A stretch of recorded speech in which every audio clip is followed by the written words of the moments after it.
എൻ്റെ പ്രണയം ഭാഗം 27. താൻ അറിയും തെക്കേടത്ത് ജ്വല്ലറി അത് ഇവരുടെയാണ്. പൊന്നുവിൻ്റെ അച്ഛൻ പറഞ്ഞു കൊടുത്തപ്പോഴാണ് എനിക്ക് മനസ്സിലായി. ഞാൻ കണ്ടിട്ടുണ്ട്, ഞാൻ അവിടെ വരാറുണ്ട് ഇടയ്ക്കൊക്കെ. നിരഞ്ജൻ്റെ അച്ഛൻ പറഞ്ഞു. ഞങ്ങൾ വന്നത് ഈ മോളെ ഇതളിനെ ഞങ്ങളുടെ മോന് വേണ്ടി ചോദിക്കാനാണ്. ഹരിയുടെ അച്ഛൻ പറഞ്ഞത് കേട്ടതും നിരഞ്ജൻ ഞെട്ടി പൊന്നുവിനെ നോക്കി. നിരഞ്ജൻ മാത്രമല്ല, നിരഞ്ജൻ്റെ അമ്മയും. നമ്മുടെ നമ്മുടെ പൊന്നുവിനോ? നിരഞ്ജൻ്റെ അച്ഛൻ ചോദിച്ചു. അതെ, ഇവന് ഒരുപാട് നാളായി ഇഷ്ടമാണെന്ന് പറയുന്നു. ഈ കുട്ടിക്ക് ജോലി കിട്ടിയിട്ട് നോക്കാമെന്ന് പറഞ്ഞിരിക്കുകയായിരുന്നു. ഇപ്പോൾ ജോലിയൊക്കെ ആയില്ലേ, ഇനിയിപ്പോൾ വിവാഹം നടത്താമെന്ന് കരുതുന്നു. ഞങ്ങൾ നേരത്തെ വരാനിരുന്നതാ, പക്ഷേ ഞങ്ങൾ അന്വേഷിച്ചപ്പോൾ ഇവർ രണ്ടുപേരും ഇവിടെ ഇല്ല എന്നറിഞ്ഞു. പിന്നെ ഇവർ വരാൻ വേണ്ടി കാത്തിരിക്കുകയായിരുന്നു, ഹരിയുടെ അച്ഛൻ പറഞ്ഞു. പിന്നീട് എല്ലാവരും സംസാരിച്ചു. ഇനി ഇവർക്ക് രണ്ടുപേർക്കും സംസാരിക്കാനുണ്ടെങ്കിൽ സംസാരിക്കട്ടെ, ഹരിയുടെ മുത്തശ്ശി പറഞ്ഞു. ഹരി മുത്തശ്ശിയെ നോക്കി ചിരിച്ചു. അവനെ നോക്കി ഒരു കണ്ണ് അടച്ചു കാണിച്ചു മുത്തശ്ശി. മുകളിലേക്ക് പൊയ്ക്കോളൂ, അവിടെ ബാൽക്കണിയിൽ നിന്ന് സംസാരിക്കാം, പൊന്നുവിൻ്റെ മുത്തശ്ശി പറഞ്ഞു. ചെല്ലുമോളെ, ഹരിയെയും കൂട്ടിക്കൊണ്ട് പൊയ്ക്കോ, പൊന്നുവിൻ്റെ മുത്തശ്ശി പറഞ്ഞതും പൊന്നു മുകളിലേക്ക് നടന്നു. അവളുടെ പുറകെ തന്നെ ഹരിയും എഴുന്നേറ്റ് നടന്നു. പൊന്നുവിൻ്റെ പുറകെ പോകുന്ന ഹരിയെ നോക്കുകയായിരുന്നു നിരഞ്ജൻ. ലാവണ്ടർ ഷെയ്ഡിലുള്ള ഒരു ഷർട്ടും ഓഫ് വൈറ്റ് ജീൻസും, അത് ഭംഗിയായി തന്നെ ഇൻ ചെയ്തിരിക്കുന്നു. കയ്യിൽ ഒരു റാഡോ ഹൈപ്പർ ക്രോം വാച്ചും മറു കയ്യിൽ ഒരു ബ്രേസ്ലെറ്റും. നിരഞ്ജൻ്റെ അമ്മ നോക്കി കാണുകയായിരുന്നു. നല്ല ഭംഗിയുണ്ട്, തൻ്റെ മകനേക്കാൾ സുന്ദരനാണ് എന്ന് അവർക്ക് തോന്നി. എന്നാൽ ഇപ്പോഴും അവർ പറഞ്ഞു കേട്ട ആ ഷോക്കിൽ നിന്നും നിരഞ്ജൻ പുറത്തേക്ക് വന്നിട്ടുണ്ടായിരുന്നില്ല. കാരണം അവൻ്റെ മനസ്സിൽ നവീനെ കിസ് ചെയ്യുന്ന പൊന്നുവിൻ്റെ ആ ഫോട്ടോയും കഴിഞ്ഞ ദിവസം അവിടെ വന്നു പോയ ആ കാറുമായിരുന്നു. ആ കാർ നവീൻ്റെയാണെന്ന് അവൻ അന്വേഷിച്ചിരുന്നു. അവന് വല്ലാത്ത ദേഷ്യം തോന്നി. ഇവിടെ ഇപ്പോൾ എല്ലാവരും ഉണ്ടല്ലോ, ഇവർ നമ്മുടെ ബന്ധു കൂടി ആവാൻ പോവുകയല്ലേ. അതുകൊണ്ട് ഞങ്ങൾ നിരഞ്ജൻ്റെ വിവാഹം ഉറപ്പിച്ചു. ഈ ആഴ്ച എൻഗേജ്മെൻ്റ് ആണ്, അടുത്ത ആഴ്ച വിവാഹം. അത് ഇവരോട് കൂടി പറയാൻ വേണ്ടി വന്നതാണ്. ഇപ്പോൾ നിങ്ങളെ കൂടി ഞങ്ങൾ ക്ഷണിക്കുകയാണ്. ഞങ്ങൾ ഒരു കുടുംബം പോലെ കഴിയുന്നത്. ഞങ്ങളുടെ കുടുംബത്തിലേക്ക് വരുന്ന നിങ്ങളും ഞങ്ങളുടെ കുടുംബത്തിൻ്റെ ഭാഗം തന്നെയാണല്ലോ. ഇനി വിവാഹം ക്ഷണിക്കാനും എൻഗേജ്മെൻറ്റ് ക്ഷണിക്കാനും ഞാൻ വേണമെങ്കിൽ വീട്ടിലേക്ക് വരാം, നിരഞ്ജൻ്റെ അച്ഛൻ ഹരിയുടെ അച്ഛനോട് പറഞ്ഞു. അതിൻ്റെ ആവശ്യമൊന്നുമില്ല, ഇപ്പോൾ നിങ്ങൾ പറഞ്ഞില്ലേ ഒരു കുടുംബം പോലെയാണെന്ന്. ആ കുടുംബത്തിലേക്ക് വരുന്ന ആളുകൾ തന്നെ ഞങ്ങളും. ഞങ്ങളെയും ആ രീതിയിൽ തന്നെ കണ്ടാൽ മതി. ഉറപ്പായിട്ടും ഞങ്ങൾ വരും, അല്ലേ അച്ഛാ? നിരഞ്ജൻ്റെ അച്ഛൻ മുത്തശ്ശനോട് ചോദിച്ചു. തീർച്ചയായിട്ടും ഞങ്ങൾ വരും. എന്നാൽ പിന്നെ കുട്ടികളുടെ ജാതകപ്പൊരുത്തം നോക്കണ്ടേ? പൊന്നുവിൻ്റെ അച്ഛൻ ചോദിച്ചു. അതൊക്കെ ഞങ്ങൾ നോക്കി, ഹരിയുടെ മുത്തച്ഛൻ പറഞ്ഞത് കേട്ടതും നിരഞ്ജൻ മാത്രമല്ല, ഇപ്രാവശ്യം അവിടെ ഉണ്ടായിരുന്ന എല്ലാവരും ഞെട്ടി. ഇവർക്ക് 2 പേർക്കും 10ൽ 9 പൊരുത്തമുണ്ട്, ഹരിയുടെ മുത്തച്ഛനും മുത്തശ്ശിയാണ് പറഞ്ഞത്. അതെങ്ങനെ മോളുടെ ജാതകം കിട്ടി? ഞങ്ങൾ പറഞ്ഞില്ലേ, ഞങ്ങളെ ഹരിക്കുട്ടൻ ഇവിടുത്തെ കുട്ടിയെ ഇഷ്ടമായിരുന്നു. അപ്പോൾ അവൻ ഇതെല്ലാം തപ്പിപ്പിടിച്ചിരുന്നു. ഇനി ജാതകത്തിൻ്റെ പേരിൽ എങ്ങാനും നിങ്ങൾ ഈ ബന്ധം വേണ്ട എന്ന് പറഞ്ഞാലോ എന്ന് അവന് തോന്നി. ആ പേടി കൊണ്ടാണ് അവനത് കണ്ടുപിടിച്ചത്. അത് ഹരിയുടെ മുത്തശ്ശി പറഞ്ഞത് നിരഞ്ജനെയും അവൻ്റെ അമ്മയെയും നോക്കിയാണ്.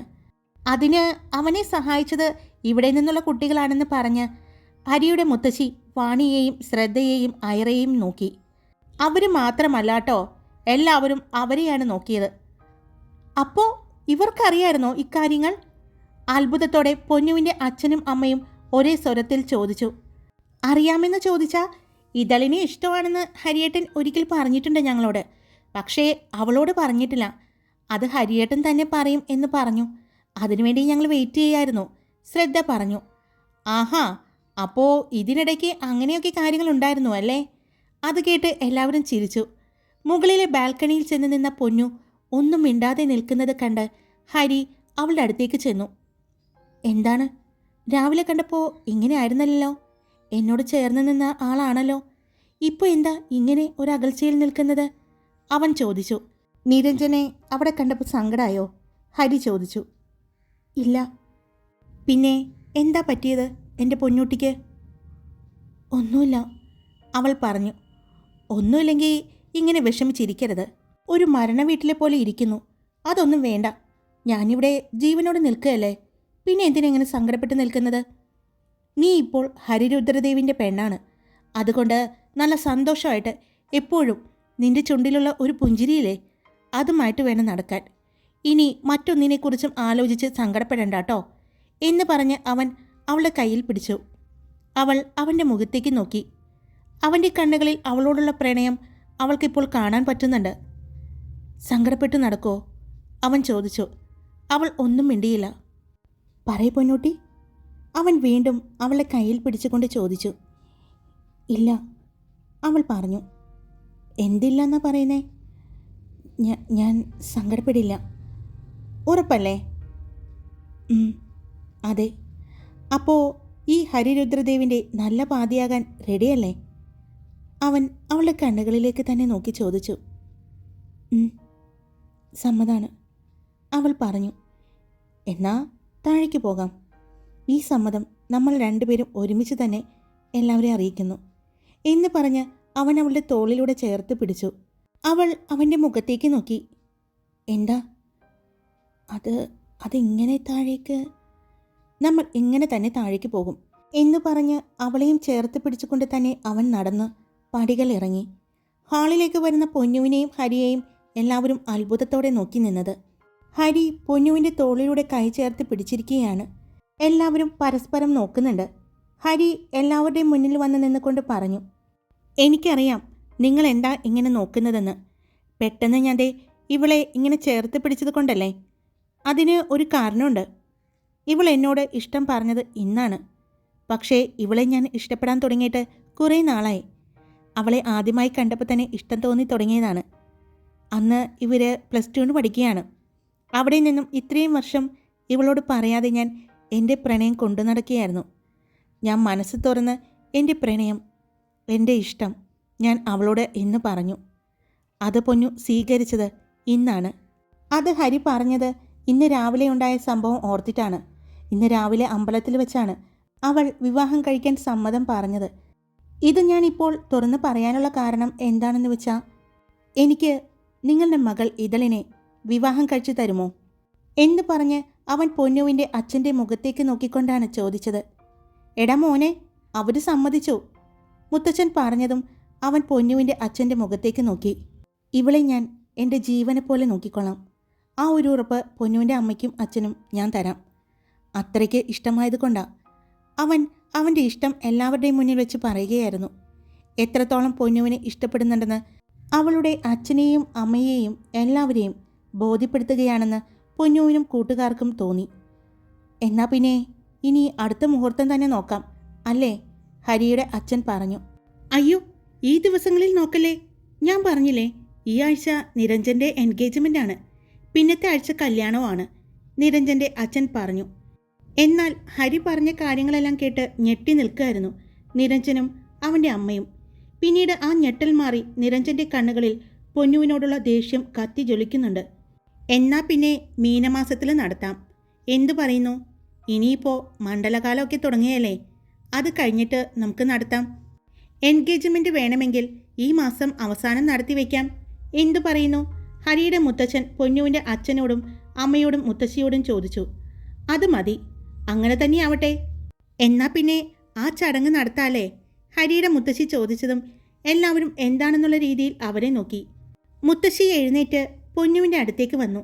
ഹരിയുടെ അമ്മയും അവളുടെ അടുത്തേക്ക് വന്നു. അപ്പോഴും ഹരി അവളോട് ചേർന്ന് തന്നെ നിൽക്കാണ്. മാറി നിക്കട ചെക്ക എന്ന് പറഞ്ഞ് ഹരിയുടെ അമ്മ അവനെ മാറ്റി നിർത്തി. അപ്പോഴാണ് ഹരിയുടെ അമ്മ അവളുടെ കഴുത്തിൽ കിടക്കുന്ന ആ മാല കാണുന്നത്. അത് അമ്മ മുത്തശ്ശിയെ കാണിച്ചു കൊടുത്തു. രണ്ടുപേരും ഹരിയെ നോക്കി. കാര്യം മനസ്സിലായ അവൻ രണ്ടുപേരെയും നോക്കി ചിരിച്ചു. ഇനിയിപ്പോൾ ഈ ചടങ്ങ് നടത്തണോ? മുത്തശ്ശി ഹരിയുടെ അമ്മയോട് ചോദിച്ചു. അവനായിട്ട് കൊടുത്തു, ഇനി നമുക്കായിട്ട് കൊടുക്കാം അമ്മേ എന്ന് പറഞ്ഞ് ഹരിയുടെ അമ്മ ബാഗിൽ നിന്നും ഒരു ബോക്സ് എടുത്തു. അതിൽ നിന്നും ഒരു വളയെടുത്ത് മുത്തശ്ശിയുടെ കയ്യിലേക്ക് കൊടുത്തു. ഒരു വള അവരും പിടിച്ചു.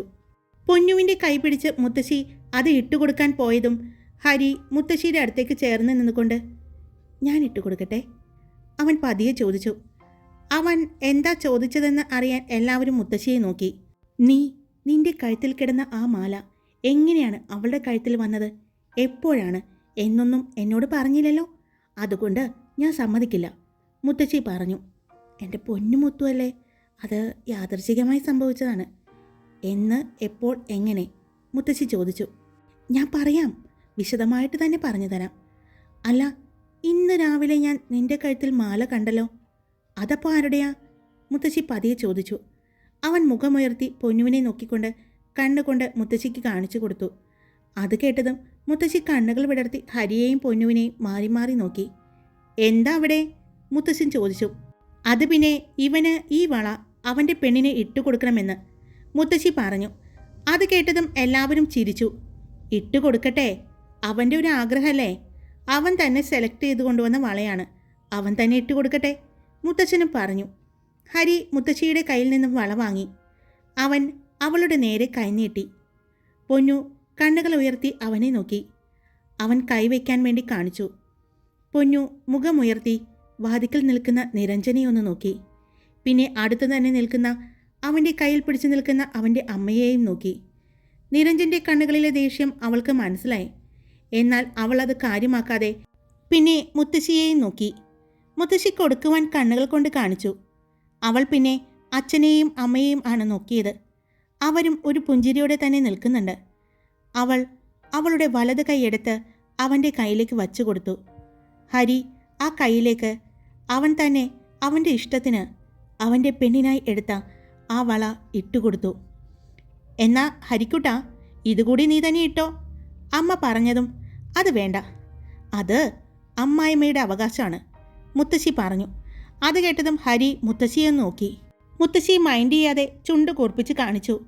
മാലയുടെ കാര്യം പറയാത്തതിൻ്റെ പരിഭവമാണെന്ന് അവന് മനസ്സിലായി. ഹരിയുടെ അമ്മ അവളുടെ ഇടത് കൈ പിടിച്ചുകൊണ്ട് അതിലേക്ക് ആ വളയും ഇട്ടുകൊടുത്തു. വാണിയും ശ്രദ്ധയും ഐറയും കൈയടിച്ചു. അത് കണ്ടുനിന്ന നവീൻ, വിനായക്, ഡേവിഡ് അവരുകൂടി കൈയടിച്ചു. അവരുടെ സന്തോഷം മുഴുവനും അവരുടെ മുഖത്തു നിന്ന് തന്നെ മനസ്സിലായി. ഇവര് വളരെ ഹാപ്പിയാണല്ലോ, ഹരിയുടെ മുത്തച്ഛൻ പറഞ്ഞു. ഇപ്പോൾ ഹാപ്പിയാണ്, പക്ഷേ നിങ്ങൾ പൊന്നുവിനെ വിവാഹം കഴിഞ്ഞ് നിങ്ങളുടെ വീട്ടിലേക്ക് കൊണ്ടുപോകില്ലേ, അപ്പോൾ ഇവരെ കാണണം. മിക്കവാറും പോകുമ്പോൾ നിങ്ങൾ ഈ മൂന്നെണ്ണത്തിനെയും കൂടി കൊണ്ടുപോകേണ്ടി വരും, എറിക്കാണ് പറഞ്ഞത്. അത്രയ്ക്ക് കൂട്ടാണോന്നോ? പഠിച്ചതും ഒരുമിച്ച്, ജോലിക്ക് കയറിയതും ഒരുമിച്ച്. ദേ, ഇവളെ വിട്ടുമാറാൻ പറ്റാത്തതുകൊണ്ട് ഇവളുടെ സ്വന്തം ചേട്ടനെ തന്നെ വളച്ച് വിവാഹം കഴിച്ചു ഈ വീട്ടിലെ മരുമകളായി കയറിയതാണ് എൻ്റെ പെങ്ങൾ, എറിക് ഐറയെ കാണിച്ചു കൊടുത്തുകൊണ്ട് പറഞ്ഞു. അത് ശരിയാ, അതുകൊണ്ടാണല്ലോ ദേ ഇവനെ വിവാഹം കഴിച്ച് ഇവളുടെ വീട്ടിലേക്ക് നാത്തൂനായി കയറി ചെല്ലുന്നത്, വാണിയെ കാണിച്ചു കൊടുത്തുകൊണ്ട് തരുൺ പറഞ്ഞു. അപ്പോൾ പിന്നെ ഇനി ഒരാൾ കൂടിയുണ്ടല്ലോ, അയാളോ? ഹരിയുടെ അച്ഛൻ ചോദിച്ചു. അതും മിക്കവാറും ഈ പരിസരത്ത് നിന്ന് തന്നെ ആരെങ്കിലും തന്നെ കെട്ടുമെന്ന് എനിക്ക് തോന്നുന്നത്, എറിക്ക് പറഞ്ഞു. അത് കേട്ട് എല്ലാവരും ചിരിച്ചു. ശ്രദ്ധ നവീനെ ഒന്ന് നോക്കി. അവനും അവളെ നോക്കി. കുറച്ചു നേരം കൂടി എല്ലാവരും സംസാരിച്ചിരുന്നു. എന്നാ പിന്നെ ഇനി ഞങ്ങൾ ഇറങ്ങട്ടെ, ഹരിയുടെ അച്ഛൻ എല്ലാവരോടുമായി പറഞ്ഞു. ശരി, എന്നാ അങ്ങനെയാവട്ടെ. എന്നാ പറഞ്ഞത് മറക്കണ്ട കേട്ടോ, ഞായറാഴ്ച എല്ലാവരും വരണം, മുത്തച്ഛനും മുത്തശ്ശിയും എല്ലാവരും വരണം. നിരഞ്ജൻ്റെ അച്ഛൻ പ്രത്യേകം ക്ഷണിച്ചു. പിന്നെ തീർച്ചയായിട്ടും ഞങ്ങൾ വരും, ഹരിയുടെ മുത്തശ്ശി നിരഞ്ജനെയും അമ്മയെയും നോക്കിക്കൊണ്ടാണ് പറഞ്ഞത്. യാത്ര പറഞ്ഞ് എല്ലാവരും മുറ്റത്തേക്ക് ഇറങ്ങി. എന്നാൽ ഹരി അപ്പോഴും അവിടെ തന്നെ നിന്നു. മോനെ ഹരിക്കുട്ടാ, നീ വരുന്നില്ലേ? നീ ഇങ്ങോട്ട് താമസം മാറ്റുകയാണോ? മുത്തശ്ശൻ ചോദിച്ചു. ഇല്ല, ഞാൻ വരാണ്, അവൻ പറഞ്ഞു. എന്നാ വാ. വീണ്ടും മുത്തശ്ശൻ വിളിച്ചതും അവൻ പൊന്നുവിനെ നോക്കി. പോയിട്ട് വരാം, വിളിക്കണോട്ടോ. അതുണ്ടാവില്ല എന്ന് എനിക്കറിയാം, ഞാൻ വിളിക്കുമ്പോൾ ഫോൺ എടുക്കണം, കേട്ടല്ലോ എന്ന് പറഞ്ഞ് അവൻ അവളുടെ കവളിൽ ഒന്ന് തട്ടി. എന്നാ ഇത് കണ്ടു നിന്ന നിരഞ്ജന് വീണ്ടും ദേഷ്യം കൊണ്ട് മുഖമെല്ലാം ചുവന്ന് വലിഞ്ഞു മുറുകാൻ തുടങ്ങി. ഇവനെ ഇന്ന് നീ ഇങ്ങോട്ട് വരുന്നുണ്ടോ അല്ലെങ്കിൽ ഞാൻ അങ്ങോട്ട് വരണോ? മുത്തശ്ശൻ വീണ്ടും ചോദിച്ചപ്പോൾ അവൻ വരും, ആ കുട്ടിയോട് യാത്ര പറയുകയല്ലേ, മുത്തശ്ശി പറഞ്ഞു. ഇതിനും മാത്രം യാത്ര പറയാൻ എന്തിരിക്കുന്നു? അവൻ എന്തായാലും ഇന്നു മുതൽ ആ കുട്ടിയെ ഫോണിൽ വിളിച്ച് സംസാരിക്കും. പിന്നെ അവന് കാണണമെന്ന് തോന്നുമോ അവൻ വന്ന് കാണുകയും ചെയ്യും. പിന്നെ എന്താ? മുത്തശ്ശൻ ചോദിച്ചു. മുത്തശ്ശൻ്റെ കയ്യിൽ ഒന്ന് നുള്ളി. ആവു, എന്തിനാ എന്നെ നുള്ളുന്നേ? മുത്തശ്ശൻ ചോദിച്ചു. മിണ്ടാതിരിക്കുക, മുത്തശ്ശി പതിയെ പറഞ്ഞു. അപ്പോഴേക്കും ഹരി ഇറങ്ങിച്ചെന്നു. ഞാൻ വെച്ചിട്ടുണ്ട്, അവൻ മുത്തശ്ശൻ്റെ അടുത്തുകൂടി പതിയെ പറഞ്ഞുകൊണ്ട് കാറിൻ്റെ ഡ്രൈവിംഗ് സീറ്റിലേക്ക് കയറാൻ പോയി. കയറുന്നതിന് മുമ്പ് അവൻ വീണ്ടും വാതിക്കലേക്ക് നോക്കി. അവിടെ പൊന്നുവിനെ കണ്ടില്ല. അപ്പോൾ മോനെ വരാൻ മറക്കരുത്. നിരഞ്ജൻ്റെ അച്ഛൻ വീണ്ടും ഹരിയെയും കൂട്ടുകാരെയും ഞായറാഴ്ചത്തെ എൻഗേജ്മെൻറ്റിന് വിളിച്ചു. ഹരി വീണ്ടും വാതിക്കലേക്ക് നോക്കി. അവിടെ അവളെ കാണാതെ നിരാശനായി വണ്ടിയിലേക്ക് കയറാൻ പോയ അവൻ എന്തോ ഒരു ഓർമ്മയിൽ മുകളിലേക്ക് നോക്കിയപ്പോൾ ബാൽക്കണിയിൽ നിന്ന് താഴേക്ക് അവനെ തന്നെ നോക്കി നിൽക്കുന്ന പൊന്നുവിനെ അവൻ കണ്ടു. അവൻ്റെ സന്തോഷം പറഞ്ഞറിയിക്കാൻ പറ്റുന്നുണ്ടായിരുന്നില്ല. കണ്ണുകൾ വിടർന്നു. ചുണ്ടുകളിൽ മനോഹരമായ ഒരു പുഞ്ചിരി അവൾക്ക് വേണ്ടി അവൻ നൽകി. ഹരി മുകളിലേക്ക് നോക്കുന്നത് കണ്ടതും നിരഞ്ജൻ ഇറങ്ങി മുറ്റത്ത് വന്നു. അവനും മുകളിലേക്ക് നോക്കിയപ്പോൾ അവിടെ പൊന്നു ഹരിയെ നോക്കി നിൽക്കുന്നത് അവൻ കണ്ടു. അവൻ്റെ ദേഷ്യം നിയന്ത്രിക്കാൻ പറ്റാത്ത വിധം കടന്നു. കേറടാ, നവീൻ വിളിച്ചപ്പോഴാണ് ഹരി പതിയെ കൈകൊണ്ട് അവൾക്ക് ടാറ്റ കാണിച്ചുകൊണ്ട് കാറിലേക്ക് കയറി. അവരെല്ലാവരും പോയപ്പോൾ നിരഞ്ജൻ്റെ വീട്ടുകാരും പൊന്നുവിൻ്റെ വീട്ടുകാരും വീണ്ടും അകത്തേക്ക് കയറി. എന്നാലും ഒട്ടും പ്രതീക്ഷിച്ചില്ല അല്ലേ ഇങ്ങനൊരു കാര്യം? പൊന്നുവിൻ്റെ അച്ഛൻ പറഞ്ഞു. ഇല്ല, ഒട്ടും പ്രതീക്ഷിച്ചില്ല. ഇവർ പറഞ്ഞറിയായിരുന്നു. പക്ഷേ ഹരിയെ കാണുമ്പോഴേക്ക് ഇത്രയും വലിയ വീട്ടിലെ കുട്ടിയാണെന്നൊന്നും അറിയില്ലായിരുന്നല്ലോ. നമ്മൾ നോക്കുമ്പോൾ സാധാരണ ഒരു പയ്യനെ പോലെ, അതും വീട്ടിൽ നിന്ന് മാറി പഠിക്കാൻ വേണ്ടി ഇവിടെ ഒരു വീടെടുത്ത് താമസിക്കുന്ന കുറച്ച് ആൺകുട്ടികൾ. പിന്നെ ഇവർ പറഞ്ഞ് അവർ മോശക്കാരല്ല എന്നറിയാം. അത്രേ പരിചയം ഉണ്ടായിരുന്നുള്ളൂ. പിന്നെ തരുണിൻ്റെ കല്യാണത്തിന് വന്നപ്പോഴാണ് ഫാമിലിയും എല്ലാവരെയും കാണുന്നത്. എന്നാലും അന്ന് കണ്ട് സംസാരിച്ചു എന്നല്ലാതെ വേറൊന്നും ഉണ്ടായിരുന്നില്ലല്ലോ. പക്ഷേ ഇങ്ങനൊരു പ്രപ്പോസലായിട്ട് അവർ വരുമെന്ന് ഒരിക്കലും പ്രതീക്ഷിച്ചില്ല, പൊന്നുവിൻ്റെ അച്ഛൻ പറഞ്ഞു. എന്തായാലും നല്ല കൂട്ടരാണ്. അതും ആ പയ്യന് പൊന്നുവിനെ വളരെ നാളുകളായി ഇഷ്ടത്തിലാണെന്നല്ലേ പറയുന്നത്, നിരഞ്ജൻ്റെ അച്ഛൻ പറഞ്ഞു. അത് ശരിയാ. പക്ഷേ അവനെ ഇവിടെ നിന്ന് കുറച്ച് അദൃഷ്ട ശക്തികൾ സഹായിച്ചിട്ടുണ്ടെന്ന് എനിക്ക് തോന്നുന്നു, ശ്രദ്ധയെയും വാണിയെയും ഐറയെയും നോക്കിക്കൊണ്ട് പറഞ്ഞു. അവരുടെ നോട്ടം മനസ്സിലായതുപോലെ, അയ്യോ ഞങ്ങളൊന്നും ചെയ്തിട്ടില്ല. ഞങ്ങൾക്ക് ആദ്യമേ ഹരിയേട്ടൻ പൊന്നുവിനെ നോക്കുന്നതെല്ലാം ഞങ്ങൾ കാണാറുണ്ട്. പിന്നെ കോളേജിൽ പോയപ്പോൾ ഒരു ദിവസം പൊന്നു ലീവായിരുന്നു. അന്ന് ഹരിയേട്ടൻ്റെ വെപ്രാളവും ടെൻഷനും എല്ലാം കാണണമായിരുന്നു. അങ്ങനെ സംശയം തോന്നിയ ഞങ്ങൾ ഹരിയേട്ടനോട് ചോദിച്ചപ്പോഴാണ് പൊന്നുവിനെ ഒരുപാട് ഇഷ്ടമാണെന്ന് പറയുന്നത്. പിന്നെ തരുണേട്ടനും എറിക്കേട്ടനും ഈ നിരഞ്ജനും എല്ലാം ഒരുപാട് ഫാൻസ് ഉണ്ടായിരുന്നു, ലേഡി ഫാൻസ്. പക്ഷേ അതിനേക്കാളെല്ലാം കൂടുതൽ ഫാൻസ് ഉണ്ടായത് ഹരിയേട്ടനാണെന്ന് ഞങ്ങൾക്ക് മനസ്സിലായിരുന്നു. പക്ഷേ ഹരിയേട്ടൻ ഒറ്റ ഒരെണ്ണത്തിനെയും അടുപ്പിക്കില്ലായിരുന്നു. അതിന് കാരണമുണ്ട് കേട്ടോ. ഹരിയേട്ടൻ ആ കോളേജിൽ പഠിക്കാൻ ജോയിൻ ചെയ്തപ്പോഴല്ലേ ഇവിടെ ഈ വീടിനടുത്ത് താമസിക്കാൻ തുടങ്ങിയത്. ഞങ്ങൾ ഗ്രൗണ്ടിൽ പോകുമ്പോഴേക്ക് കാണുമായിരുന്നു. ആ സമയത്ത് ഹരിയേട്ടൻ്റെ മനസ്സിൽ പൊന്നുവിനോടൊരു ഇഷ്ടമുണ്ടായിരുന്നു. പെർഫെക്റ്റ് ജെൻറ്റിൽമാനാണെന്ന് ഞങ്ങൾക്കറിയാമായിരുന്നു. അതുകൊണ്ട് ഞങ്ങൾക്കും പൊന്നുവിനെ ഹരിയേട്ടൻ വിവാഹം കഴിക്കുന്നതിൽ എതിർപ്പുണ്ടായിരുന്നില്ല. അതെ, ഒരു മിനിറ്റേ, ഒന്ന് നിർത്തേ. സാധാരണ 4 പേരും അറിഞ്ഞുകൊണ്ടുള്ള പരിപാടി ആയിരിക്കുമല്ലോ. ഇതിൽ അവൾ മാത്രം എന്താ അറിയാതെ പോയത്? തരുൺ ചോദിച്ചു. അപ്പോൾ വാണിയും ശ്രദ്ധയും മുത്തശ്ശിയും നോക്കിയത് നിരഞ്ജൻ്റെ മുഖത്തേക്കായിരുന്നു. ഹരി പോയപ്പോൾ മുകളിലേക്ക് കയറിപ്പോയ പൊന്നു പിന്നെ താഴേക്ക് വന്നിട്ടുണ്ടായിരുന്നില്ല. അതുകൊണ്ട് അവളിതൊന്നും അറിഞ്ഞില്ല. ആ അതോ, അത് അന്നേ ഹരിയേട്ടൻ പറഞ്ഞു. അവളോടുള്ള ഇഷ്ടം ഹരിയേട്ടൻ തന്നെ തുറന്ന് പറയുമെന്ന്. ഇനി ഇപ്പോൾ പറഞ്ഞാൽ അവളുടെ പഠിപ്പിനെ ബാധിക്കുമെന്നുള്ള പേടി കൊണ്ടാണ് ആള് പഠനം കഴിഞ്ഞിട്ട് പറയാമെന്ന് ഞങ്ങളോട് പറഞ്ഞത്. പിന്നെ അത് കഴിഞ്ഞ് ജോലി കിട്ടിയിട്ടാവട്ടെ അവൾ സ്വന്തം കാലിൽ നിൽക്കട്ടെ എന്നൊക്കെ പറഞ്ഞു. ശ്രദ്ധ തട്ടിവിടുകയാണ്. നിരഞ്ജനും അമ്മയും അവിടെ ഉള്ളത് കൊണ്ട് നല്ല പൊലിപ്പിച്ചാ പറയുന്നത്. പെട്ടെന്ന് നിരഞ്ജൻ അവിടെ നിന്നും ഇറങ്ങിപ്പോയി. ആ സംസാരത്തിനിടയിൽ മറ്റുള്ളവർ ശ്രദ്ധിച്ചില്ലെങ്കിലും അത് മുത്തശ്ശിയും വാണിയും ശ്രദ്ധയും ശ്രദ്ധിച്ചിരുന്നു. നിരഞ്ജൻ പുറത്തേക്കിറങ്ങി ആദ്യം ചെയ്തത് പൊന്നുവിൻ്റെ ഫോണിലേക്ക് വിളിക്കുകയായിരുന്നു. ഫോൺ റിങ് ചെയ്യുന്നുണ്ടെങ്കിലും എടുക്കുന്നുണ്ടായിരുന്നില്ല. അവൻ നിർത്താതെ വിളിച്ചുകൊണ്ടിരുന്നു. എന്നിട്ടും പൊന്നു ഫോൺ എടുത്തില്ല. കുറേ സമയം കഴിഞ്ഞ് നിരഞ്ജൻ്റെ അമ്മയും നന്ദ ചേച്ചിയും നിരഞ്ജൻ്റെ അച്ഛനുമെല്ലാം അവിടെ നിന്നും പോയതിനു ശേഷം ഐറയും വാണിയും ശ്രദ്ധയും മുത്തശ്ശിയും കൂടി പൊന്നുവിൻ്റെ മുറിയിലേക്ക് ചെന്നു. അവളുടെ ഇപ്പോഴത്തെ അവസ്ഥ എന്താണെന്ന് അറിയായിരുന്നു. അവൾ അപ്പോൾ ബെഡിൽ ചാരിയിരുന്നു കൊണ്ട് ഹരിയുടെ ആ മാലയിൽ പിടിച്ചുകൊണ്ട് കണ്ണുകളടച്ച് ചാരിയിരിക്കുന്നത് കണ്ടു. പൊന്നു എന്ന് വിളിച്ചുകൊണ്ട് മുത്തശ്ശി അവളുടെ അടുത്തേക്ക് ചെന്നു. മുത്തശ്ശിയുടെ ശബ്ദം കേട്ടതും അവൾ കണ്ണു തുറന്നു. മോള് ഹാപ്പിയാണോടാ? മോൾക്ക് വിഷമമുണ്ടോ പെട്ടെന്ന് തന്നെ ഇങ്ങനെ സംഭവിച്ചത് കൊണ്ട്? മുത്തശ്ശി ചോദിച്ചു. അതിന് അവൾ ചെറുതായി ഒന്ന് പുഞ്ചിരിച്ചു. നീ ഇങ്ങനെ സങ്കടപ്പെട്ടിരിക്കില്ലേ, നീ ഹാപ്പി ആയിട്ടിരിക്കുക എൻ്റെ പൊന്നു. നീ ഇങ്ങനെ വിഷമിച്ചിരിക്കുന്നത് കണ്ടാ അറിയാലോ, ടീച്ചറമ്മയും മാഷച്ചനും തരുണേട്ടനും എല്ലാം ചോദ്യങ്ങളുമായിട്ട് നിന്റെ മുന്നിലേക്ക് വരും. പ്ലീസ്, നിനക്ക് ഇപ്പോഴും നിരഞ്ജനെ മറക്കാൻ പറ്റുന്നില്ലേ? ഇനിയും അവൻ്റെ ജീവിതത്തിലേക്ക് നിനക്ക് കടന്നു ചെല്ലണോ? വാണി ചോദിച്ചു. ഇല്ല, ഒരിക്കലുമില്ല. പക്ഷേ എന്നെ നിങ്ങൾ ഇതിൽ നിന്നൊന്ന് മോചിപ്പിച്ച് തരുമോ? ഇത്രയും കാര്യങ്ങൾ എനിക്ക് വേണ്ടി ചെയ്തതല്ലേ എന്ന് പറഞ്ഞ് അവൾ ആ ഫോൺ എടുത്ത് അവർക്ക് നേരെ നീട്ടി. അപ്പോഴാണ് അതിൽ നിരഞ്ജൻ്റെ മിസ്ഡ് കോളുകൾ അവർ കാണുന്നത്. ഇയാൾ എന്തിനാ ഇങ്ങനെ നിന്നെ വിളിക്കുന്നത്?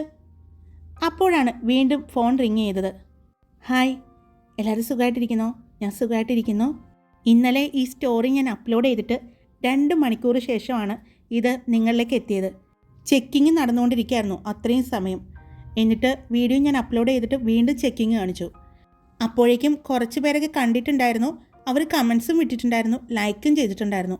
പക്ഷേ വീണ്ടും ചെക്കിങ് കാണിച്ചപ്പോൾ എനിക്ക് ആ വീഡിയോ ഡിലീറ്റ് ചെയ്യേണ്ടി വന്നു. ഡിലീറ്റ് ചെയ്തിട്ട് വീണ്ടും അപ്ലോഡ് ചെയ്യേണ്ടി വന്നു. അപ്പോൾ വീണ്ടും സമയം പോയി. അങ്ങനെയാണ് ഇന്നലത്തെ വീഡിയോ അപ്ലോഡ് ചെയ്തത്. ഇത് എനിക്ക് മാത്രം കിട്ടുന്ന പണിയാണോ എന്ന് എനിക്കറിയില്ല. എന്തായാലും അപ്ലോഡ് ചെയ്തിട്ടുണ്ട്. നിങ്ങളുടെ അഭിപ്രായങ്ങൾ നിങ്ങൾ കമൻ്റായിട്ട് പറയുക. ഇഷ്ടപ്പെട്ടാൽ നിങ്ങൾ വീഡിയോയ്ക്ക് ലൈക്ക് ചെയ്യുക. സബ്സ്ക്രൈബ് ചെയ്യാതെ കാണുന്ന കുറേ ആളുകളുണ്ട്. ഒന്ന് സബ്സ്ക്രൈബ് ചെയ്ത് സപ്പോർട്ട് ചെയ്യുന്നേ. അപ്പോൾ നാളെ കാണാം. ടാറ്റാ.